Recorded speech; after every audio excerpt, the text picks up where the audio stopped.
Ассалаумағалейкум құрметті достар. Бүгін посылка, яғни Қытайдан келген тапсырыс. Бүгін маған посылка келді және де мен сіздерге видео түсіріп жатырмын. Бұл посылка 2 айда келді, яғни мен 11 болғанда заказ берген, былайша айтқанда ноябрьда. Тапсырыс $2,5 тұрады, яғни 800 теңге деп айтсақ та болады. 800 теңге ол арзан,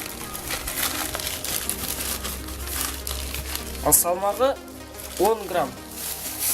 Өте жеңіл деп айтсақ болады.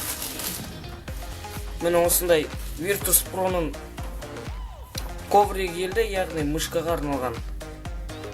Сапалы, жақсы сапада жасалынған. Матасы резина деп айтсақ та болады. Мені ең үлкені деп айтсақ та болады. Мен әдейіге ең үлкен заказ бердім, өйткені ең үлкен мен ойнаған маған ойындарды және де монтаж жасаған ыңғайлы деп ойлаймын. Достар, егер де видео ұнаса, лайк басып, арнаға тіркеліңіздер. Осы тауардың сілтемесі видеоның астында болады. Арнаға тіркеліп, лайк басып отырыңыздар. Сіздермен mon қазақша AliExpress арнасы келесі кездескенше.